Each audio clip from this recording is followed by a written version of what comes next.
Welcome to the webinar. This is the doctor's edition. We are rolling out the brand new presentation on format. This evening, we want to welcome our business partners. We want to welcome our guests, our physicians, our pharmacists, our chiropractors, our dentists, our nurse practitioners, all of our healthcare providers. Welcome, welcome, welcome to our webinar. I'm Dr. Rita McGuire, and we're going to get it started here this evening. I'm here also with Dr. Joyce Smith. You will meet her a little later.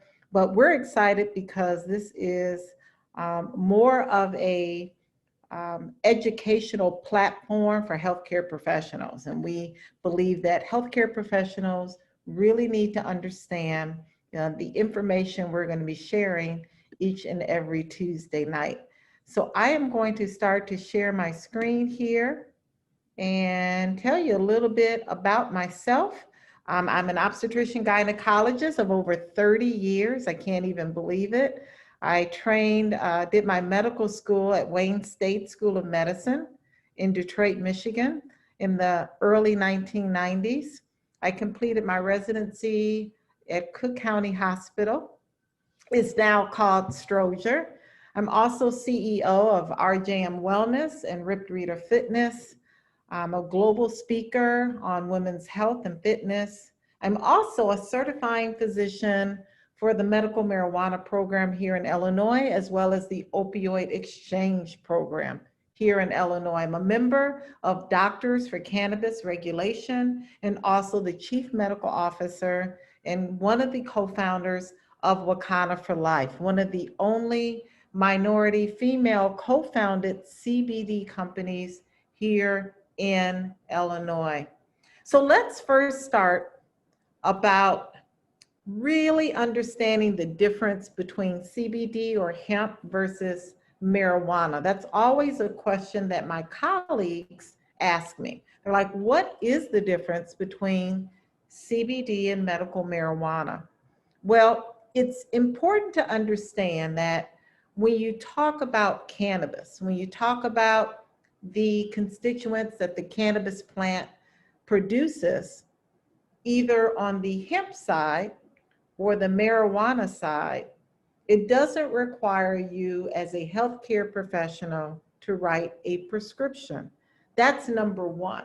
A lot of healthcare professionals are really afraid of even talking about cannabis or bringing it up in the office because they feel that it's going to affect their license. And what you need to understand is that even as a certifying physician, like myself, it does not require me to use my DEA number or even my medical license to allow a patient to use either hemp or marijuana. So in order to use CBD, medical marijuana, you don't need to write a prescription. Now, on the medical marijuana side, for those who are looking for a medical card, all you need to do is check off a couple of boxes stating that this patient has a qualifying condition like rheumatoid arthritis or seizure disorder or cancer or fibromyalgia or lupus. There are over 42 qualifying conditions in the state of Illinois that a patient can get a medical marijuana card. You don't need your prescription pad to do that. The same holds true for CBD. CBD that is coming from the hemp plant, you don't need to write a prescription for your patient. All they need to know is that you understand that there is the health component with the hemp side without the high. And again, all you need is a quality product that you can refer that patient to use for their condition. So again, both hemp and marijuana, yes, they both come from the cannabis plant, but the difference is something you need to understand. See, the hemp species of the cannabis plant doesn't get you high. And the reason why is that the amount of THC, or delta-9 tetrahydrocannabinol, is 0.3% or less. That percentage is so low, it's such a small amount that it does not cause a high. It does not cause psychoactive effects in the body. Then on the other part of the plant, which is the marijuana species, that's the part of the plant that gets you high. When patients talk about getting certified for a medical marijuana card, well, that means that they're going to get a product that's going to have a high percentage of delta-9 tetrahydrocannabinol that will cause a psychoactive effect. And that's why so many patients are looking for a high quality, reputable CBD product that they can take, because they honestly want the health benefits without the high.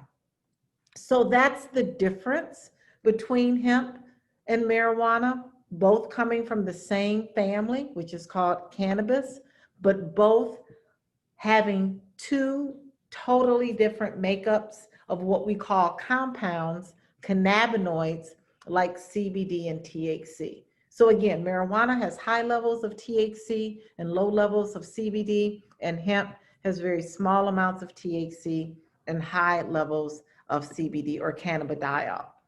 So when we talk about cannabidiol, there is one medication. Yes, the FDA has approved one prescribed medication called Epidiolex.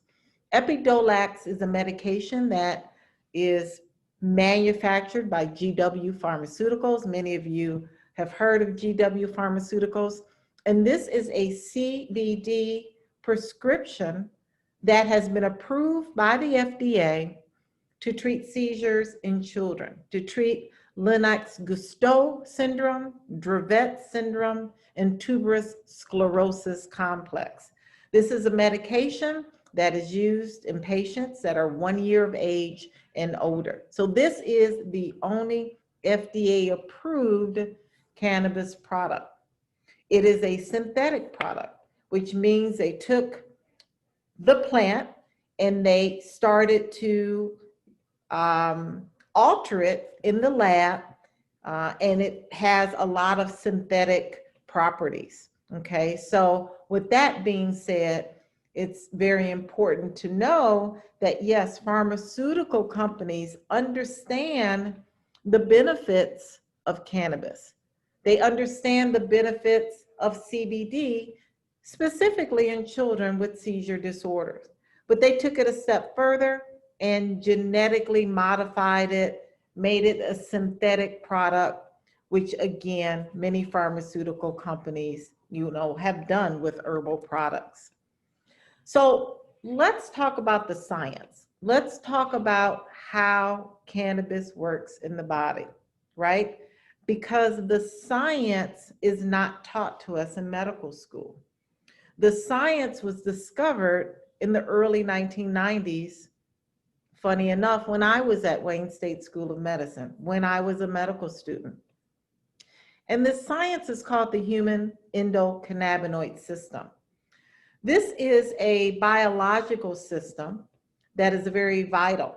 In fact, they have noticed that this system modulates and regulates balance in our body.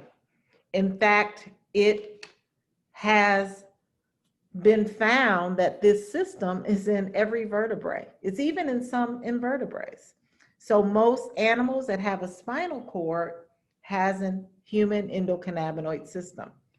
It's made up of receptors, and it's made up of endogenous cannabinoids. Those are compounds that our body produces, just like the cannabis plant produces. And these receptors, as you can see in the diagram, these receptors are found throughout our entire body. They're found in our brain, our central nervous system, our heart, our lungs, our liver, our kidney, our reproductive tract, our testes, our uterus, our ovaries. They're found in our immune system. They're found in our periphery.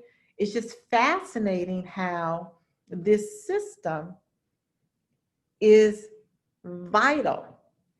It regulates our mood, our sleep, our appetite, our blood pressure, our cholesterol level, our sugar level.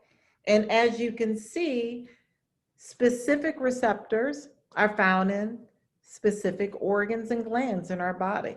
And that's why when you consume cannabis, it can do so many things. It can have so many medicinal benefits that involve every single organ and gland in our body.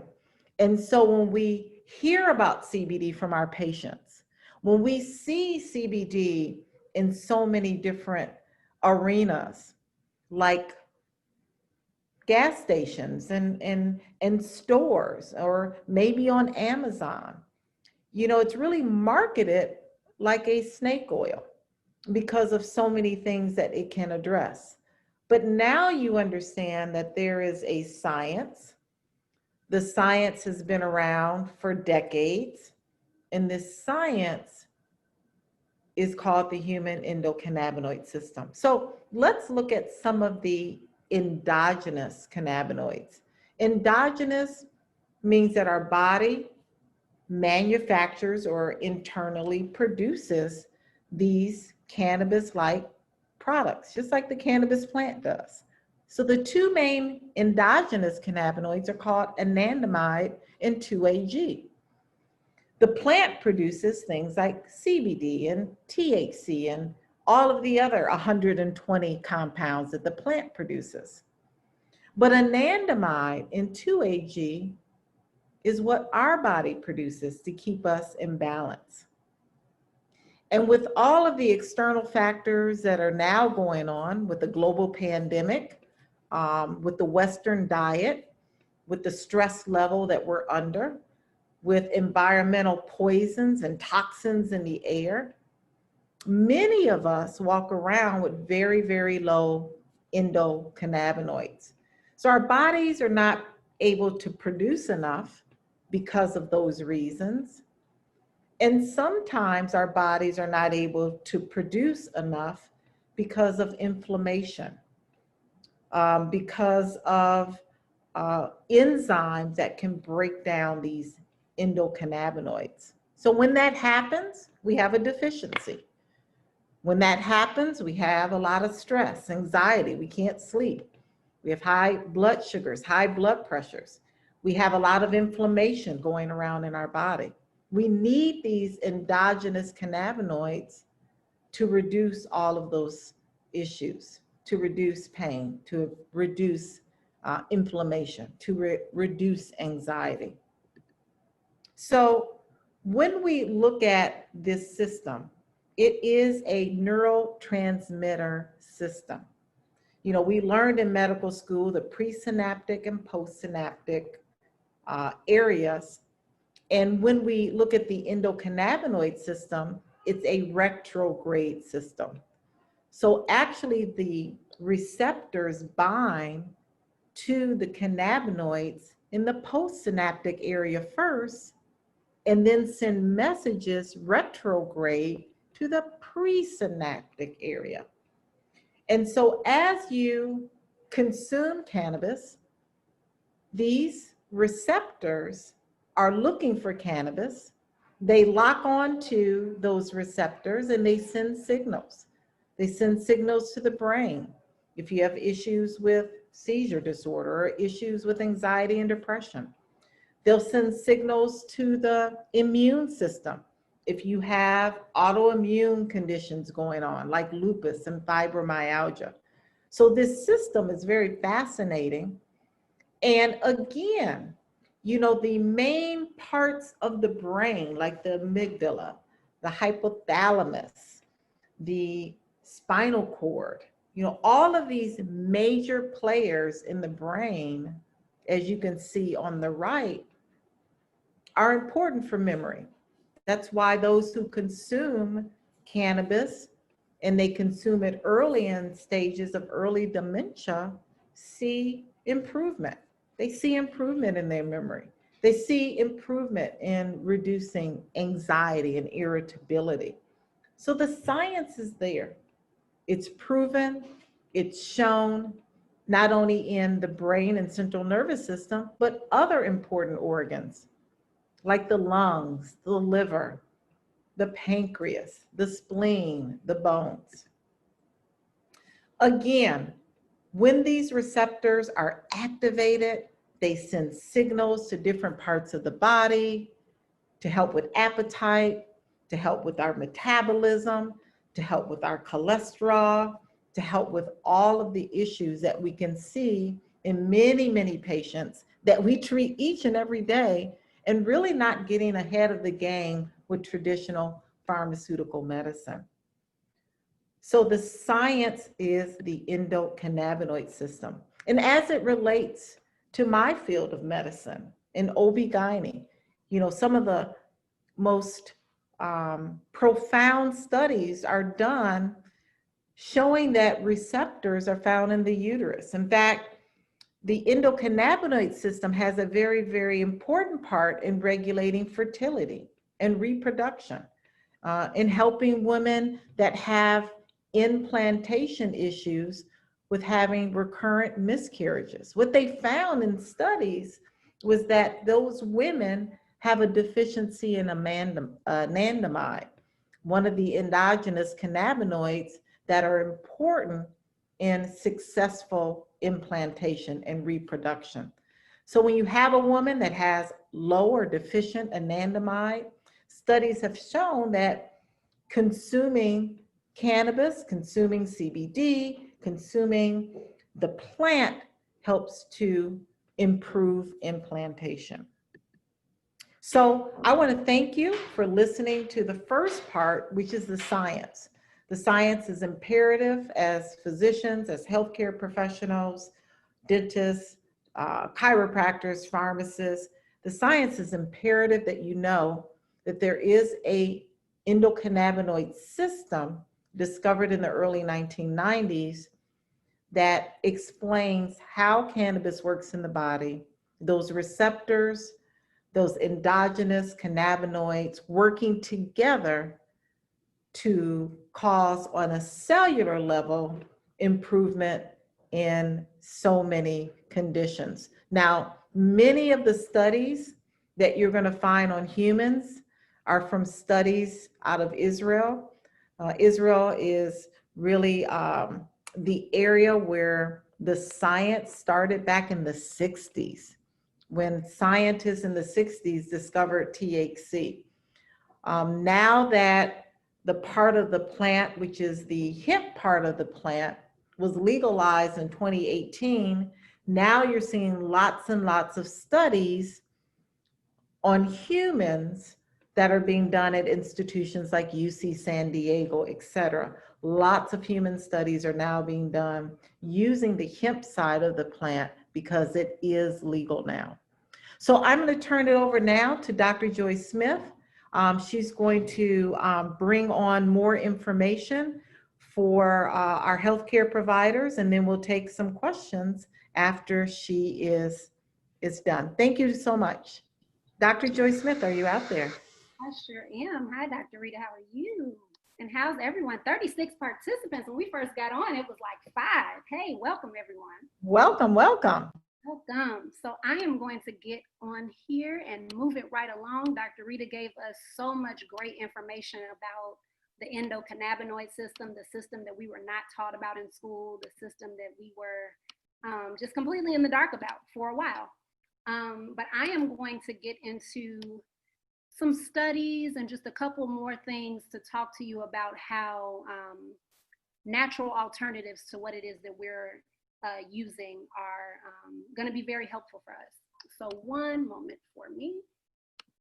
All right, so as Dr. Rita stated, and I'll minimize that so you can see, I am Dr. Joy Smith. I'm a pharmacist in the state of Illinois. Got my doctorate from Florida A&M University, and I've had experience in outpatient, inpatient settings, ambulatory, in the clinics, and in retail. I'm also an integrative nutrition health coach, a certified aromatherapist, a member of the International Society for Cannabis Pharmacists, and I'm a Ruby dispensary owner with Wakana. So a lot of hats, but a lot of hats that really follow my plumb line of who I am and what I'm looking to do in the world. So one of the questions is, why do people seek CBD? And I want to make sure I bring up some of my notes because I had some really important things to share with you all. Why do people seek CBD? There are three main concerns: depression, anxiety, and pain. Those are the three most popular when you're talking about why people are seeking CBD. So in this study of cannabidiol, specifically CBD users, they detail the statistics about the pain, the anxiety, the depression. So chronic pain is the #1 cause of disability and disease burden globally.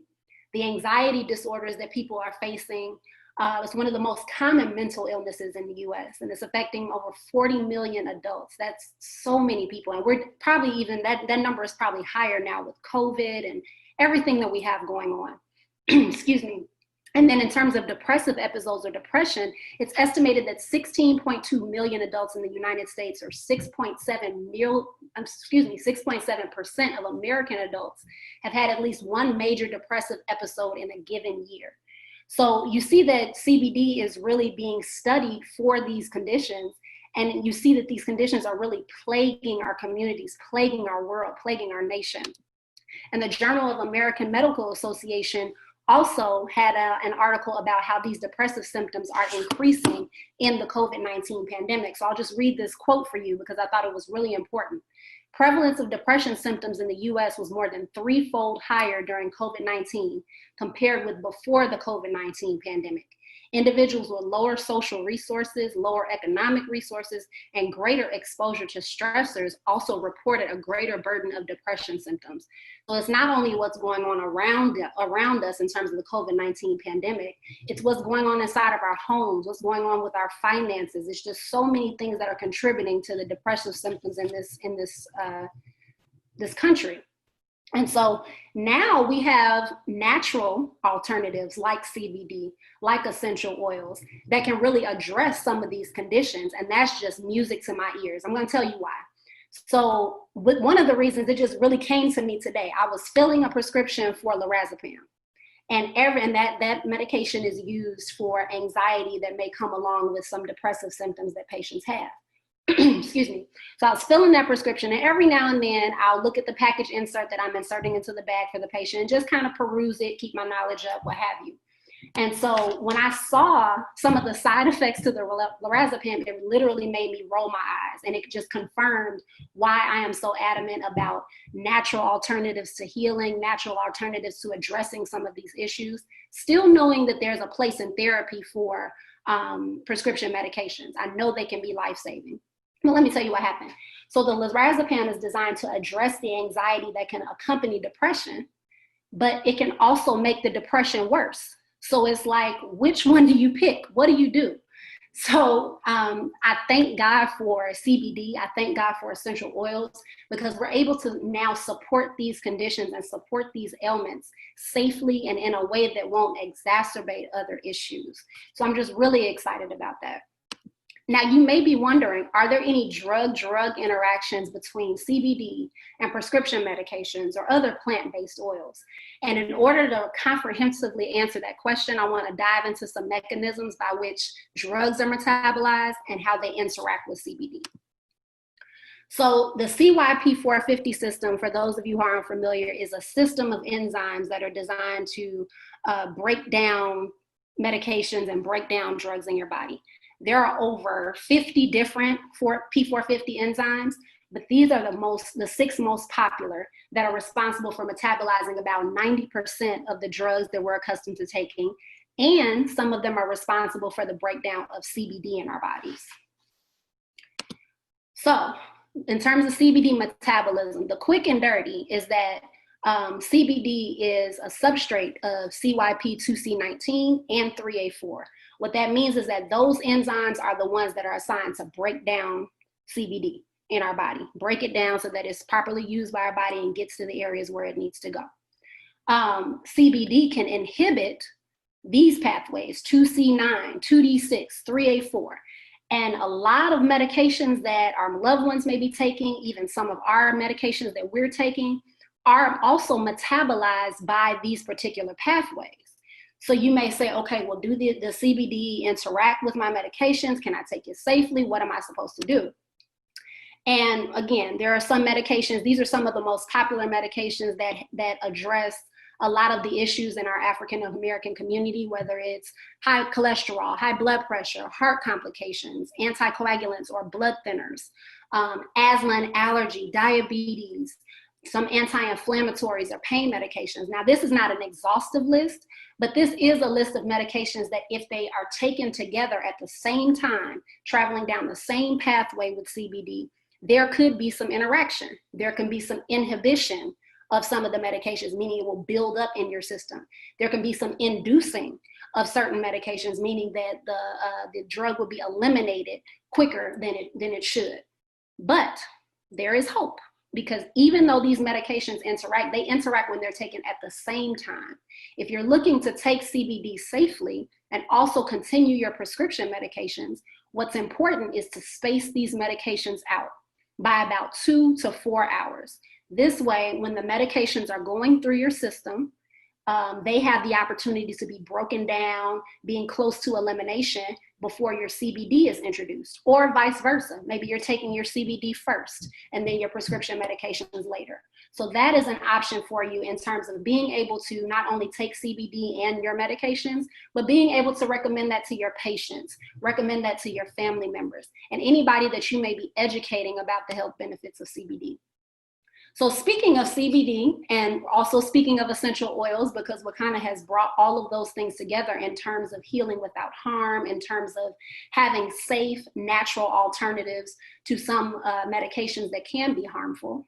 Who's using alternative medicine? You may be wondering, like, why should I care about this? Who's even using alternative medicine? Well, there are trends. You can see as the years go on, there are trends in terms of people increasing the use of botanicals, acupuncture, practices like mind-body yoga, magnetic interventions, and there's tons of other type of natural resources that people are using to heal their bodies. But you're seeing that the botanicals piece is increasing the most, and that is like the blue one, the blue bar at the bottom. The botanicals piece is increasing the most. And that's important because CBD and essential oils fall into that botanical category. And botanicals are defined as plant-derived compounds that have a medicinal or therapeutic benefit. So now that brings me to essential oils. Now, what are essential oils? Essential oils are highly concentrated aromatic extracts that are either distilled or expressed from a variety of plant material, including flowers, grasses, leaves, roots, seeds. There are all types of parts of the plant that can be broken down to produce these amazing essential oils. And also, these essential oils are used to relieve pain, like we talked about, some of the common reasons why CBD is used, to reduce stress, to improve mood. And I mean, this is just my space. I told you I'm a certified aromatherapist in addition to some of the other hats that I wear. And I'm really fascinated about how plant-based oils, CBD, how essential oils can really heal our bodies in a way that does not harm us. Now, there's a lot of complex science in terms of how essential oils work in the body with the olfactory system. And I think that this graphic really just kind of brings it home and simplifies it. So the essential oils act on an area of our brain called the limbic system. And when the aroma gets into that area of the brain, it can relax you, it can stimulate you, it can be a sedative, it can reduce some stress. It just has a lot of different functions, and those are functions that we can talk about at length outside of this call. I would love to talk to anybody about that who has questions about essential oils. But when it gets to that area of the brain, it really gets into that area that's in charge of emotion. One of the examples is when you smell a particular scent, or when you smell a meal, it may remind you of an experience that you've had.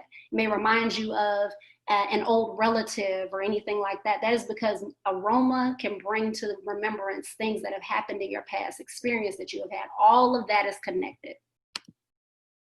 So essential oils used in aromatherapy, there have been studies, and this one specific study, excuse me, from the Asian Pacific Journal of Tropical Biomedicine, it really brings home why essential oils work.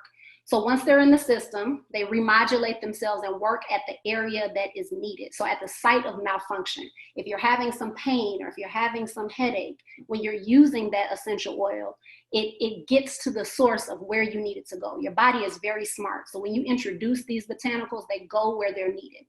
This type of therapy uses permutations and combinations to get relief from various ailments. We talked about this: anxiety, depression, indigestion, headache, and a host of other issues. And the essential oils are found to be more beneficial. Dr. Rita talks about this all the time when other aspects of life, meditation, calming yourself, making sure that you don't have any additional stress, and diet are given due consideration.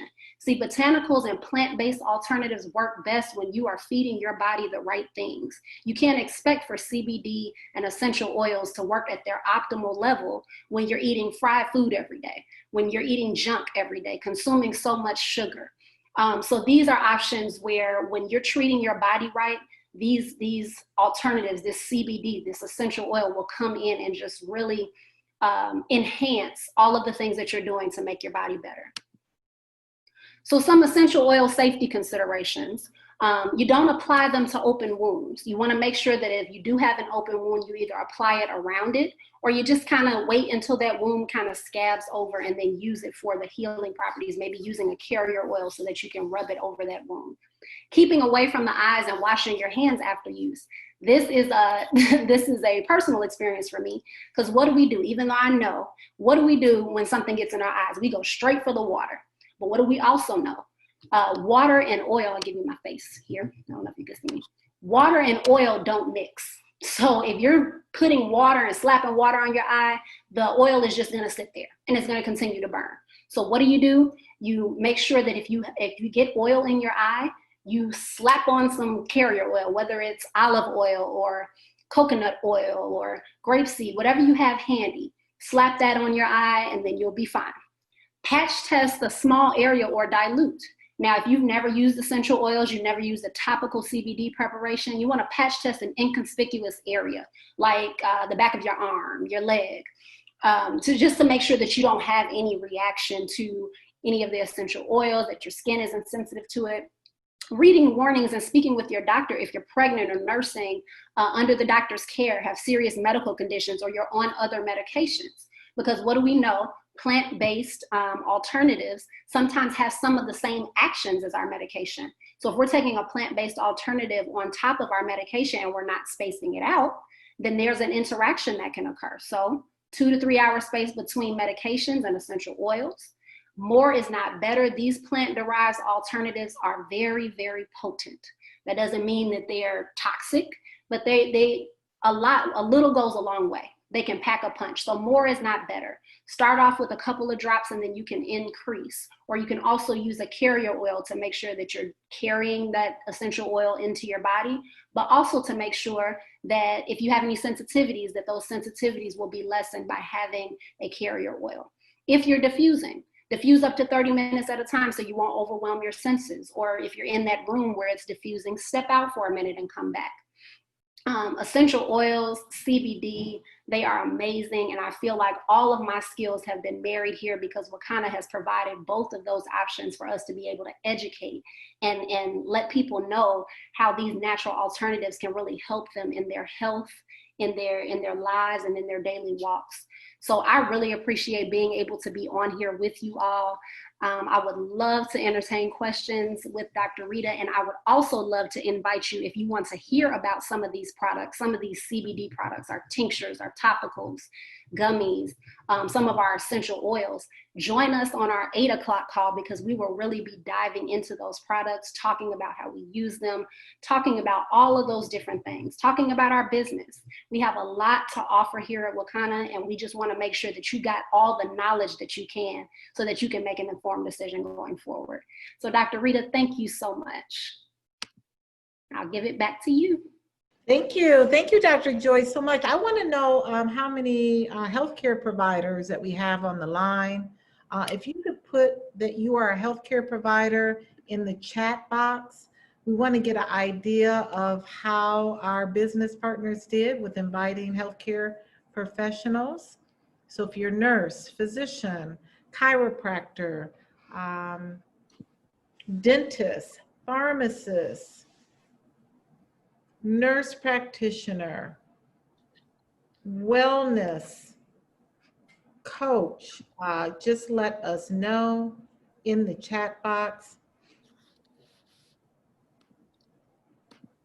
and we will entertain questions. We would love questions to come from our guests, from our healthcare professionals. If there are any on the line, please let us know. You can put it in the chat box there.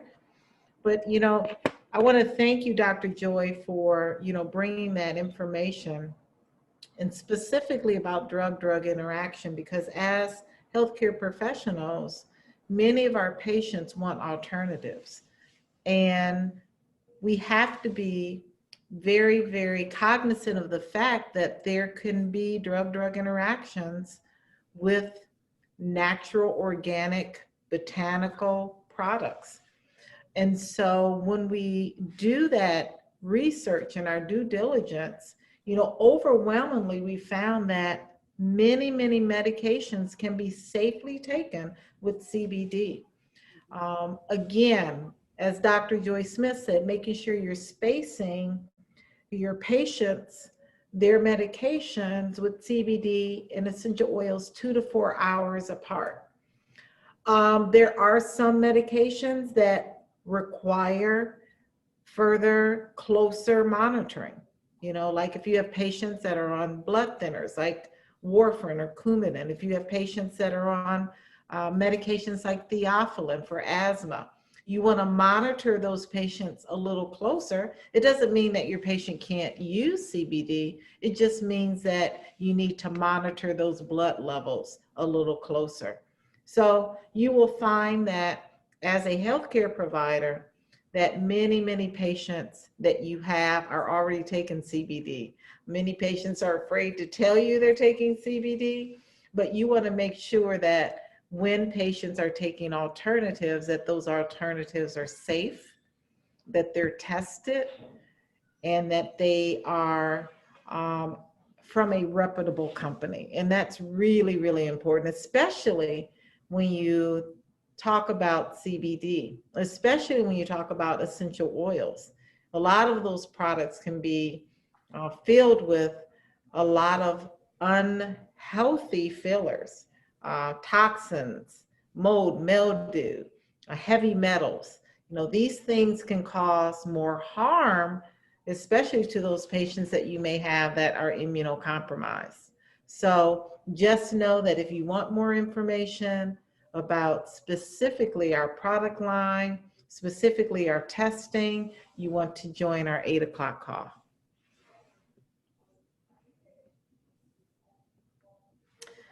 So we have a integrative medicine physician.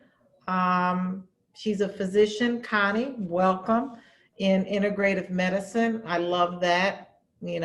Physicians that are integrative medicine docs are much more open to alternatives like CBD than those who are traditionally Western medicine, allopathic physicians.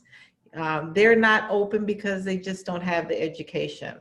And that's why we're using this platform at 7 o'clock every Tuesday night to bring information about the science on how cannabis, on how essential oils work in the body. And that's really important to learn the science if you are a healthcare professional. Connie, do you have any questions? Dr. Connie, do you have any questions? Let us know. We want to welcome you. You're a guest of who, Connie, Dr. Connie? Dr. Joy, you want to say anything? No, I just look forward to more healthcare professionals being able to get on the line and to learn with us. Yes. Because as we continue to learn, there are emerging studies every day. And as we continue to learn, I'm sure that we'll be able to impart knowledge and also receive knowledge. So I just encourage everyone, get your healthcare professionals on the line. Just say, I want you to know more about CBD. I want you to know more about essential oils. My company provides a lot of education. And that's what I lead with. I always lead with education because I feel like if people know better, they do better. Yeah. And you know, this call is only 30 minutes. We were done in 30 minutes. So, you know, a lot of healthcare professionals, we're all busy. I understand. I'm still here at the hospital since early this morning. We're all busy. But this information is so vital. It's so vital, especially now. If ever a time during this global pandemic, this information is vital. So we'll see you next Tuesday. Welcome, Connie. We are just so excited. Francine Perkins invited you. We hope that you join us at 8 o'clock. If not, we look forward to working with you. Thank you, Dr. Joy. Thank you, Dr. Rita. And thank you, Margaret, for committing to getting more healthcare professionals on the line. That's what we want. Yes, thank you so much. Good night. We'll see you soon. Good night. 20 minutes.